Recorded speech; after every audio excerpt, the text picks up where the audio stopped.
not paying for the product, then you are the product.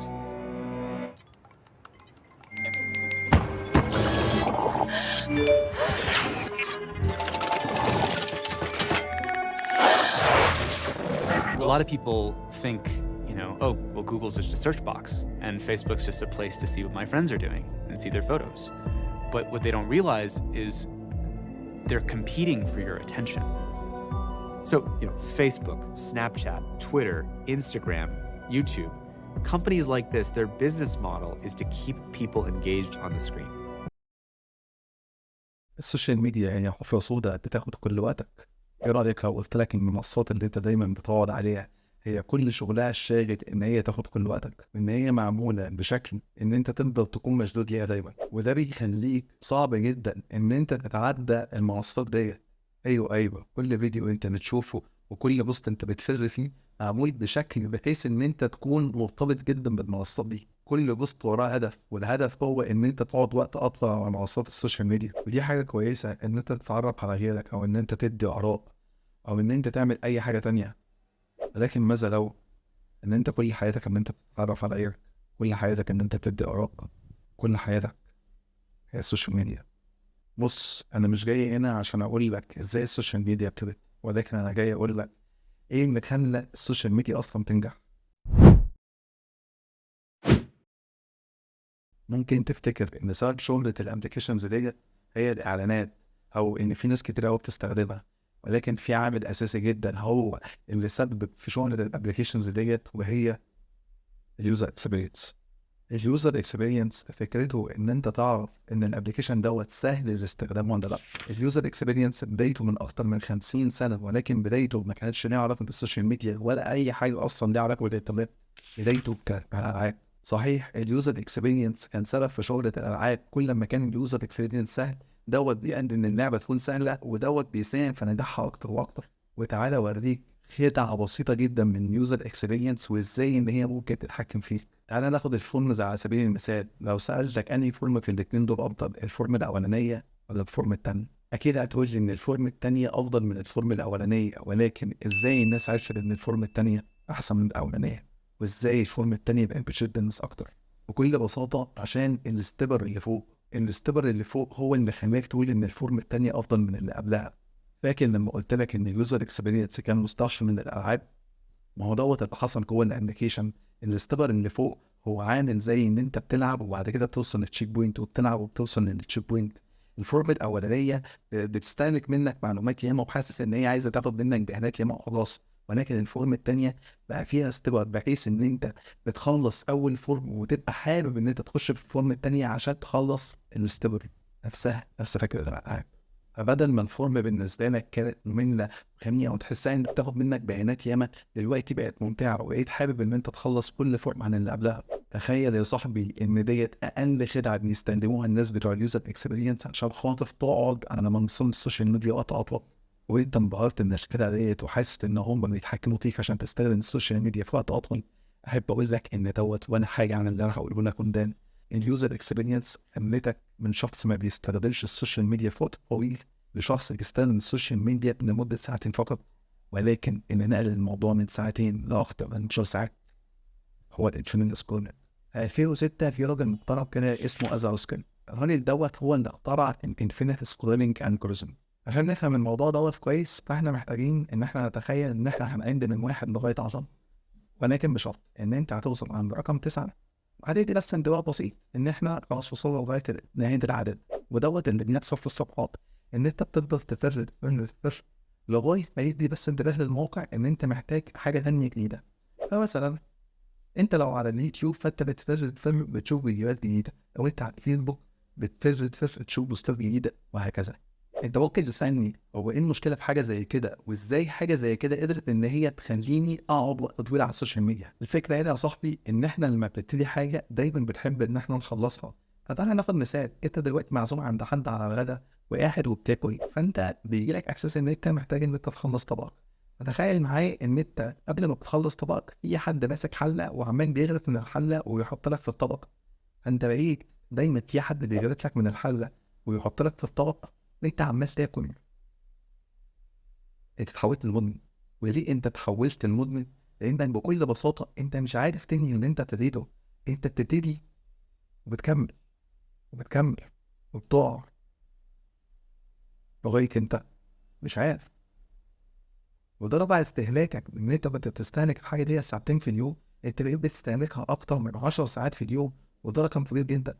10 ساعات في اليوم يعني يوم عمل يصرف زياده فوق يوم ساعتين. وفي ناس بتستخدمه اكتر من 12 ساعه، يعني يوم ونص عمل كاملين. يعني لو الناس دي بتستخدمه في حاجه ممكن تفيدهم فين، هم ممكن يروح في حته تانيه في خلال سنه وسنتين. ولكن لو انت مفكر ان استهلاكك للسوشيال ميديا لمده 10 ساعات في اليوم دوت خلى الشركات تكتفي وتقول لا خلاص كفايه، انت لازم تشوف وقتك ولازم تشوف حياتك، لا، هم برضه قالوا مش كفايه وضافوا حاجه جديده، هي الشورت فيديوز. وفي اخر الفيديو انا هوريك حاجه هتصدمك فعلا، ولكن خلينا ندير على نقطه الشورت فيديوز ونعرف ايه قصتها. وفي اخر الفيديو هوريك حاجه بجد. بصراحه انا بحب الشورت فيديوز. الشورت فيديوز سهله بسيطه، سهل ان انت تتنقل فيها. بدايه الشورت فيديوز كانت في 2012، وكانت بدايتها عن طريق ابلكيشن زي ميوزيكلي. وميوزيكلي كان فيه ميزه ان انت مثلا بتفرغ في الشورت فيديوز او ان انت تقدر تستخدمها، ولكن كان بيوصل لمرحله ان انت بتفرغ ويوصل لمرحله اللي هو خلاص مفيش فيديوهات طبعا للبلد بتاعتك، اصدقائك ما نزلوش فيديوهات تاني، الناس اللي انت بتتابعهم ما بقوش بينزلوا فيديوهات. ولكن لما اندمج الشورت فيديوز مع الفينت سكرولينج، الموضوع اتحول لدوبامين رخيص. الموضوع اتحول ان انت بتفضل تفرج دايما، بتفضل تفرج دايما، بتفضل تفرج دايما، بتاكل بتاكل بتاكل، بتاخد دوبامين رخيص مش عارف نهايته ايه، ومش عارف انت هتطلع من النقطه دي امتى. ولما نقول اندماج الشورت فيديوز مع الريلز، احنا بنتكلم على تيك توك. وتيك توك كان لازم يكون ليه سيجمنت بعض في الفيديو ده. ويلا بينا ننتقل على تيك توك ونشوف ليه تيك توك هو اصلا بالشكل ده. شركه تيك توك قصتها كانت غريبه جدا قوي معايا. شركه تيك توك ظهرت في 2018. على فكره الشركه ديت كانت هتفنس لغايه لما عملوا فكره كده، كانت صراحه فكره عبقريه، وهم ان اي حد هينزل تيك توك ان هو هياخد فلوس. وهنا ظهرت بقى الفكره اللي هو ايه، تعالى يا صاحبي انزل لك تيك توك وهديك 500 جنيه، تعالى يا صاحبي انزل لك تيك توك وهديك 1000 جنيه. وهنا تقول ماشي طيب انا عايز انزل تيك توك واخد فلوس. ولكن اللي انت ما تعرفوش ان ال 300 او ال 400 او ال 1000 او حتى ال 10000 اللي انت خدتهم، انت دفعت في المقابل مده انتباهك او الاتنشن سبان. زمان مده انتباهك او الاتنشن سبان بتاعك كان عباره عن ان انت بتقعد لمده نص ساعه قبل تيك توك. بعد تيك توك والجيل اللي طلع عليه بقى الموضوع 30 ثانيه. السؤال هنا، الشخص دوت او الشاب ده ازاي هيتعامل مع حياته او هيتعامل مع المشاكل الحياتيه؟ المشاكل الحياتيه دي ممكن تقعد معاه سنين وهو مش قادر يتحمل 30 ثانيه. انتباهه اخره 30 ثانيه، مع ان في مشاكل ممكن تقعد معاه شهر 90. يا ترى هو هيقوم دوت ازاي؟ بص انا عارف ان الفيديو راح في اتجاه سوداوي، او ان دوت بقى الوضع العام، او ان احنا كلنا واقعين في حفره ومش عارفين نطلع. ولكن الصراحه انا جاي النهارده عشان اساعدك. هو كده كده في حلول كتير، انت تقدر تبحث عن السوشيال ميديا ادكشن او عن الموبايل ادكشن، او ازاي ان انت تبعد عن الحاجه دي. الموبايل ادكشن او السوشيال ميديا ادكشن دي مصطلحات اصلا موجوده. ولكن انا جاي اشير معاك قصتي. انا جاي اشير معاك ايه اللي انا عملته وخلاني ان انا ابعد من التليفون من اكتر من 10 ساعات، ان انا بستخدمه نص ساعه بس في اليوم. خطتي كانت بسيطه جدا، وان انا استمتعت 5 ايام. اليوم الاول فيه كل اللي انا عملته ان انا بنيت الوعي. وبنيت الوعي ازاي؟ دخلت على اليوتيوب واتفرجت على فيديوهات بتبين قد ايه السوشيال ميديا مضره، ناهيك عن الدوبامين الرخيص، ناهيك عن مشاكلها على المخ، ناهيك ان هي بتاكل كل وقتك. وتاني حاجة عملتها في اليوم دوت هو إن أنا كنت بسجل أفكار، بكتب إيه اللي أنا حاسه، إزاي اتعلمت من الفيديوهات ديت. وكل حاجة كانت بتدور في دماغي كنت بكتبها. ودوت لما عندك حاجة تانية جديدة وهي التدوين، إن أنت تكتب بتعرف. اليوم التاني كان متلخص في إن أنا أشوف حياتي. بس السؤال هنا، هو أنت عندك حاجة تانية غير السوشيال ميديا؟ طبعا انت عندك حاجات كتير. عندك ان انت تقعد مع عيلتك، عندك ان انت تنزل تخرج مع اصحابك، عندك ان انت تروح الجيم، تقرا، تعمل حاجات كتيره قوي لنفسك، تعمل حاجات كتيره قوي حواليك. في حاجات كتير قوي ان انت تقدر تعملها. ولكن كل اللي انا كنت عاوزه من اليوم دوت ان انا اطلع بره منطقه السوشيال ميديا، اطلع بره البابل ديت، عايز ابقى وان انا اعيش حياه تانية، او ان انا ابني بابل جديده، ولكن البابل دي هتكون مفيده. وهدف اليوم التاني ان انت تبعد عن التليفون تماما، تكتشف اي هوايه اي حاجه، ولكن اياك انك تفتح عن التليفون. وده هيفرق معاك، لان انت في اليوم دوت هتتواصل مع اهلك، هتتواصل مع اصحابك، بس الميزه ان التواصل دوت تواصل حقيقي، مش تواصل من ورا الشاشات. وصدقني اليوم ده انت اكتر يوم هتكون فيه مبسوط. ليه؟ لان اتصالك باهلك واتصالك بالناس اللي حواليك هو بجد من قلبك. اما اليوم التالت كله خلاص كده ان انت بتنضف تليفونك. هتنضف تليفونك ازاي؟ عن طريق 3 حاجات. كل اللي انت هتعمله ان انت هتشوف ابلكيشنز انت مش محتاجها وشايف ان هي مش مهمه فهتمسحها. طيب في ابلكيشنز تانية انا محتاجها، هعمل ايه؟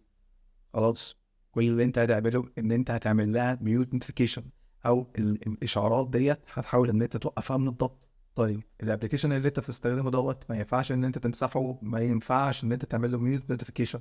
طب خلاص، بكل بساطه هتخش على الابلكيشن، هتشوف اي حد مش مفيد، اي حد مش بيقدم لك فاليو، هتعمل له انفولو، وهتروح للناس المفيده اللي انت شايف ان هي ممكن تفيدك، هتعمل لها فولو، بحيث ان الوقت اللي انت بتقعده على الابلكيشنز ديت يكون فعلا مفيد ويكون بيقدم لك قيمه، هتحس ان انت استفدت من قعدتك على الحاجه ديت. اما اليوم الرابع بيتلخص في ان انت تعمل جري سكيل للموبايل بتاعك، او ان انت تخليه رمادي اكتر. طيب دوت هيساعدك ازاي، او هيخليك تستخدم التليفون بشكل اقل ازاي؟ في تجربه عملوها عن شويه فئران، جابوا مجموعه من الفئران كانت بتاكل الاكل الطبيعي اللي هو غالبا متعارف عليه ان هو كان لونه بني تقريبا، وجابوا مجموعه تانية، المجموعه ديت كانت بتاكل اكل ملون. اكتشفوا ان المجموعه اللي بتاكل اكل ملون كانت بتاكل اكتر، وكان هرمون الدوبامين عندهم بيعلى بسبب ان هم كانوا بيبصوا للالوان. ودي حاجه انت هتلاحظها في الفرق لما تعمل جري سكين الموبايل بتاعك. هتشوف الابلكيشنز في الاول بتفضل تفر فيها وعينك مبسوطه، عينك متشبعه بالالوان. اما لما هيكون تليفونك فيه جري سكيل وتليفونك عباره عن ابيض واسود، هتلاقي نفسك مش قادر ان انت تبص للموبايل بتاعك، مش حاسس بحاجه، مفيش الدوبامين اللي كان موجود. ومعلومه، الالوان ديت كانت موجوده اصلا، وهي جزء اساسي من اليوزر اكسبيرينس اللي بيستخدموه عشان خاطر يعلوا استخدامك من ولا حاجه لمده ساعتين. فاعمل سكين الموبايل بتاعك. اليوم الخامس، حل كل اللي انت عملته بال4 ايام اللي فاتوا. هنا انا اقدر اقول لك مبروك، حققنا الهدف الاسمى، وان انت بعدت عن تليفونك، قعدت مع اهلك، قعدت مع صحابك، نزلت رحت جيم، قريت في كتاب، دونت، بقيت بتكتب كل اللي في افكارك وكل حاجه انت محتاج ان انت تعملها. ولكن ليه اليوم الخامس مهم؟ ليه لما هتحل كل اللي انت بتعمله دوت هيكون مهم بالنسبه لك، ودوت شيء هيكون ممكن ليك؟ هنا انت هتكون عرفت اكتر عن نفسك، هت... هتحلل كل اللي انت عملته في ال4 ايام اللي فاتوا، وهتشوف هل النقطة دي نجحت معايا، هل النقطة دي ما نجحتش معايا، ايه اللي فرق معايا قوي، ايه اللي في الاول ما كانش فارق معايا ولكن لما الوقت طول الموضوع كان جيم تشينجر. وصدقني هنا انت بنيت الوعي بتاعك، هنا انت بنيت خطتك الاساسية، هنا بنيت الحاجة اللي انت تقدر تستخدمها قدام. انت مش هتحتاجني، مش هتحتاج حد يقول لك انت تعمل ايه وتسوي ايه وتخلي ايه. انت عارف عن نفسك، انت باين الوعي، انت تقدر ترجع تاني للخطه اللي انت بنيتها. وده معناه ان انت اللي بقيت بتتحكم في السوشيال ميديا، مش السوشيال ميديا اللي بتتحكم فيك. وفي الاخر حابب اقول لك ان انا بعد ما استخدمت الخطه ديت مره واثنين وثلاثه والتزمت عليها اكتر من مره، استهلاكي للتليفون قل خالص، تقريبا وصل 35 دقيقه. كل اللي انا بعمله على التليفون دلوقتي ان انا بتكلم من عليه او ببعت رساله على واتساب فقط، ما بقتش بعمل حاجه تانية. ما بقتش بستخدم السوشيال ميديا، ابلكيشن السوشيال ميديا اصلا ما بقتش موجوده عندي. وافتكر دايما حاجة، ان انت لو مش بتشتري سلعة، اعرف ان انت السلعة. ارجوك بلاش تكون سلعة.